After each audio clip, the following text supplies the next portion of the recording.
Welcome to Dateline Schools, a presentation of the St. Clair County Regional Educational Service Agency with your host, Terry Harrington.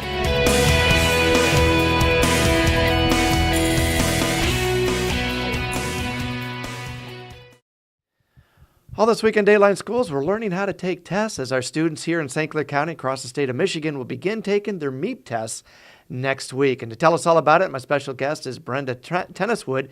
She's the Assistant Superintendent for Instruction here at the East China Public School District.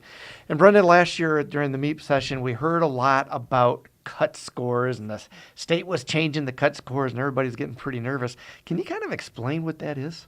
Yeah, those cut scores, I will say, I think got everyone's attention. So the cut scores really, now students need to get a greater percentage correct in order to be proficient. So in a nutshell, they raise the difficulty level of the tests. So students now have a new benchmark that they have to hit in order to, I want to say pass, but be proficient on the tests. And the intent, I think, a couple things. One, I think as a state was to give better feedback on student progress, but also was to make sure that if students were scoring well in the MEAP, that we could reasonably expect that they would also score well on the tests that they take at the high school level, like the MME, so that there would be better alignment between the tests.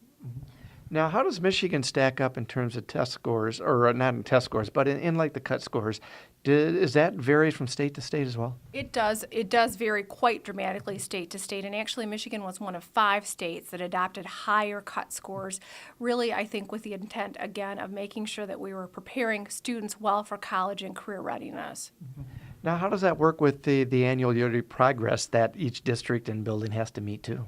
You know, certainly some of our annual targets were changed, thankfully, as a result of these new cut scores. And one of the things that most districts, we certainly did when we were now comparing year to year, we need to make sure that we're comparing new cut scores to new cut scores. Otherwise, we're not comparing apples to apples.